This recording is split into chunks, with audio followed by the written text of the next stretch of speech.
اللهم صل على سيدنا ومولانا محمد وعلى آله وصحبه وبارك وسلم.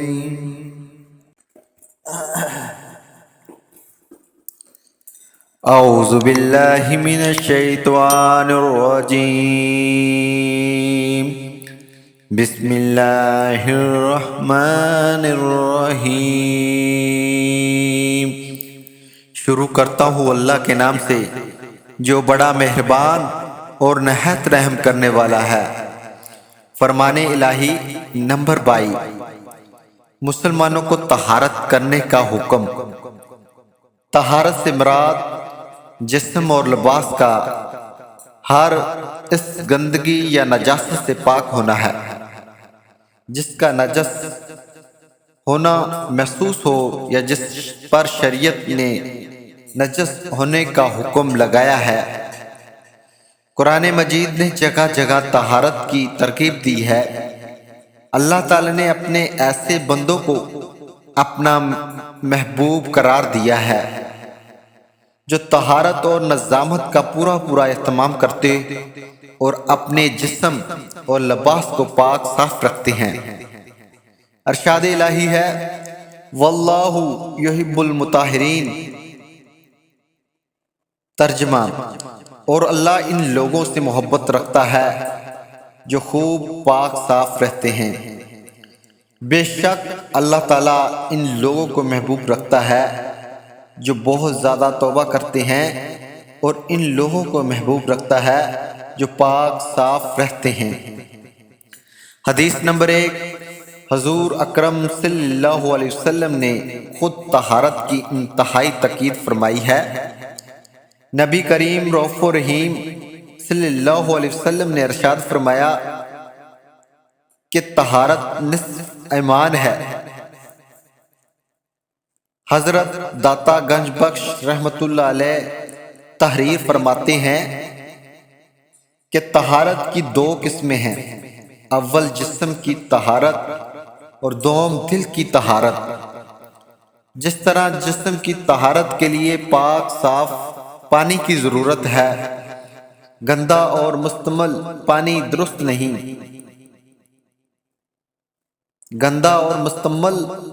درست نہیں.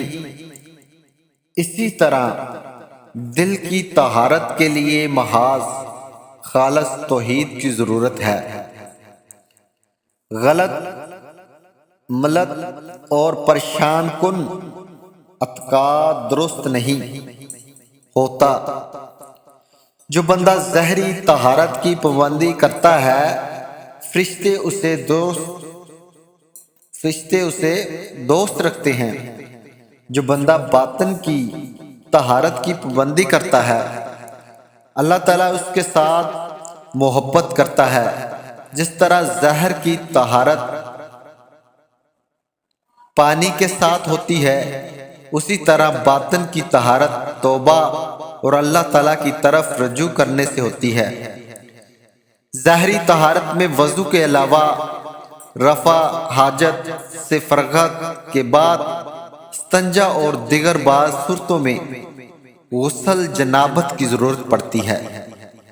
استنجا پاخانہ یا پیشاب کرنے کے بعد جو ناپاکی بدن پر رہ جاتی ہے اسے پاک کرنے کو استنجا کہتے ہیں. استنجا کرنے کا طریقہ یہ ہے کہ پیشاب کرنے کے بعد مٹی کے پاک ڈھیلے سے پیشاب کے قطرے جو بعد میں آتے ہیں ان کو خشک کر لیا جائے. اس کے بعد پانی سے پیشاب گاہ کو دھو ڈالا جائے. پاخانہ کے بعد مٹی کے 3 یا 5 ڈھیلوں سے پاخانہ کے مقام کو صاف کر لیا جائے اور پھر پانی سے دھو لیا جائے. اگر مٹی کے پاک ڈھیلے میں اثر نہ ہو تو صرف پانی سے دھو کر پاک کر لینا بھی کافی ہے. آج کل گھروں میں بیت الخلاء عام ہے. اور پانی بھی میسر ہے، اس لیے پانی سے پیشاب گاہ پاخانہ کے مقام کو دھو دینے سے طہارت ہو جائے گی۔ البتہ صرف پانی سے استنجا کرنے کی صورت میں پیشاب کرنے کے بعد اتنا تکف کرنا چاہیے کہ قطرہ نہ آنے کے پورا اطمینان ہو جائے۔ نوٹ نمبر 1، پاخانہ پیشاب کرتے وقت قبلہ کی طرف منہ یا پیٹھ کر کے بیٹھنا اسلام میں منع ہے۔ مسلمانوں کو چاہیے کہ اپنے گھروں میں بیت الخلاء اس طرح بنائیں کہ رفع حاجت کے وقت قبلہ کی طرح منہ یا پشت نہ ہو۔ اسی طرح برہنہ نہاتے وقت یا بوقت جماع خانہ کعبے کی طرف منہ یا پیٹھ کرنا منع ہے۔ نوٹ نمبر 2، کھڑے ہو کر پیشاب کرنا اسلام میں منع ہے۔ نوٹ نمبر 3، کاغذ سے استنجا کرنا بھی اسلام میں منع ہے۔ نوٹ نمبر 4، دودھ پیتے بچے اور بچیوں کا پیشاب بھی ایسے ہی ناپاک ہے جیسے کہ بڑوں کا ناپاک ہے۔ استنجے سے غفلت برتنے پر عذاب قبر۔ ہمارے ملک میں بعض لوگ پیشاب کرنے کے بعد استنجا نہیں کرتے، اس کی وجہ سے پیشاب کے ناپاک قطرے ان کے کپڑوں اور بدن پر لگ جاتے ہیں، اس لیے یہ لوگ اکثر ناپاک رہتے ہیں۔ موت کے بعد ان کے لیے پیشاب کرنے میں یہی بے احتیاطی عذاب قبر کا باعث بنے گی اور قبر ان کی شدت سے دبائے گی۔ حضرت یعلی ابن مرہ کہتے ہیں کہ میں نے ایک مرتبہ نبی کریم رؤوف الرحیم صلی اللہ علیہ وسلم کے ساتھ ایک قبرستان میں گیا اور قبر کے تنگ ہونے کی خوفناک آواز سنی۔ میں نے عرض کیا، یا رسول اللہ صلی اللہ علیہ وسلم، میں نے قبر کے تنگ ہونے کی آواز سنی ہے۔ آپ صلی اللہ علیہ وسلم نے فرمایا، یہ مردہ لوگوں کی چغل خوری کرتا تھا اور پیشاب سے صفائی نہیں کرتا تھا، یعنی پیشاب کرتے وقت استنجا نہیں کرتا تھا۔ حدیث نمبر 1، حضرت ابو ہریرہ رضی اللہ عنہ سے مروی ہے کہ رسول اکرم صلی اللہ علیہ وسلم نے ارشاد فرمایا کہ پیشاب سے پاکی حاصل کرنے میں احتیاط برتو، کیونکہ اس میں بے احتیاطی سے عذاب قبر عام طور پر ہوتا ہے۔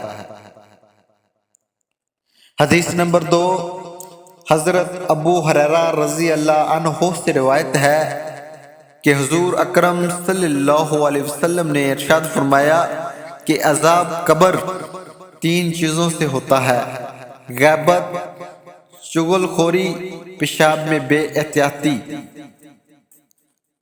حدیث نمبر 3، حضرت ابن عباس رضی اللہ عنہ سے روایت ہے کہ رسول اکرم صلی اللہ علیہ وسلم 2 قبروں کے قریب سے گزرے۔ آپ صلی اللہ علیہ وسلم نے فرمایا، ان قبروں کے مردے عذاب میں مبتلا ہیں۔ ان میں ایک شخص پیشاب کرتے وقت بے احتیاطی کرتا تھا اور دوسرا چغلی خوری کی وجہ سے عذاب قبر میں مبتلا ہے۔ پھر آپ صلی اللہ علیہ وسلم نے کھجور کی ایک تر شاخ لی اور اس کے 2 حصے کیے اور ایک ٹکڑا دونوں قبروں پر گاڑ دیا اور فرمایا کہ جب تک یہ شاخیں ہری رہیں گی اللہ کی تسبیح کرتی رہیں گی، اس وقت تک عذاب میں کمی رہے گی۔ غسل جنابت یا فرض غسل۔ قرآن مجید میں ارشاد الہی ہے، اگر تم ناپاک ہو تو خوب طہارت حاصل کرو۔ اسلام نے طہارت پر بہت توجہ دی ہے، کیونکہ فطری طور پر جسم اور ماحول کی پاکیزگی انسان کی روح پر اثر انداز ہوتی ہے۔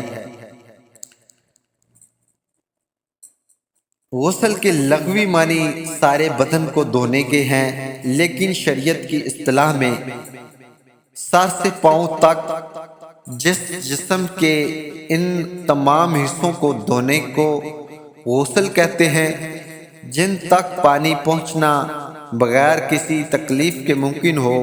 غسل کرنا یوں تو جسم کی صفائی کے لیے اچھا عمل ہے، لیکن بعض صورتوں میں شریعت کے نزدیک غسل کرنا فرض ہو جاتا ہے۔ جب تک غسل نہ کرے انسان ناپاک رہتا ہے۔ ایسا غسل کو غسل جنابت کرتے ہیں۔ جن صورت میں غسل کرنا فرض ہو جاتا ہے وہ مندرجہ ذیل ہے۔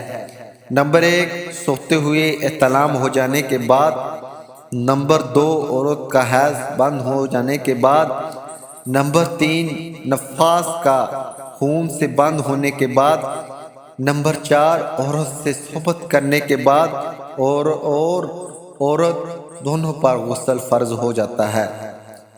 نمبر 5، جاگتے ہوئے بھی اگر منی شہوت کے ساتھ کود کر نکل جائے تو غسل فرض ہو جاتا ہے۔ نوٹ نمبر 1، مجامت سے اور مرد اور عورت دونوں پر غسل واجب ہو جاتا ہے، خواہ انزال ہو یا نہ ہو۔ نمبر 2، اگر پتلی منی پیشاب کے ساتھ بغیر شہود کے نکلی تو غسل فرض نہیں ہوتا۔ نمبر 3، فرض غسل میں بلا وجہ تاخیر نہیں کرنی چاہیے، کیونکہ حضور اکرم صلی اللہ علیہ وسلم کا ارشاد ہے کہ جس گھر میں ناپاکی آدمی ہو اس گھر میں رحمت کے فرشتے نہیں آتے۔ غسل کرنے کا طریقہ۔ غسل کرنے کے لیے پہلے دونوں گھٹنوں تک ہاتھ دھو لیں، اس کے بعد استنجا کریں، خواہ استنجا کے مقام پر نجاست لگی ہو یا نہ لگی ہو، اور پھر بدن پر جس جگہ ناپاکی کی لگی ہو اس کو صاف کریں۔ پھر دونوں ہاتھوں کو اچھی طرح صابن وغیرہ سے دھو کر جس طرح نماز کے لیے وضو کرتے ہیں اسی طرح وضو کریں، اور وضو کرتے وقت منہ بھر کر کرلی کریں۔ اگر روزہ نہ ہو تو غرارہ بھی کریں۔ منہ کے ہر پرزے گوشت ہونٹ سے حلق کی جڑ تک ہر جگہ پانی بہہ جائے۔ اس کے بعد ناک میں خوب خیال کے ساتھ پانی چڑھائے۔ یاد رہے کہ ناک کے دونوں نتنوں کا نرم حصہ دھل جائے۔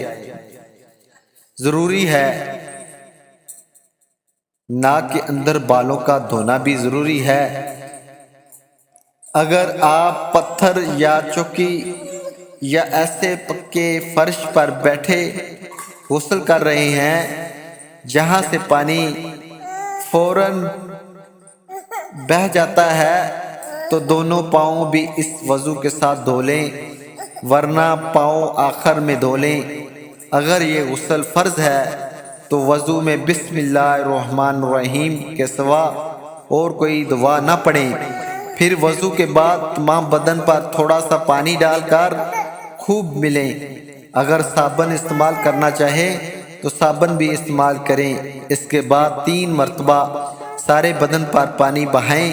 یہ خیال رہے کہ کوئی جگہ خشک نہ رہ جائے۔ اگر بال کے برابر بھی کوئی جگہ خشک رہ جائے تو غسل نہ ہوگا۔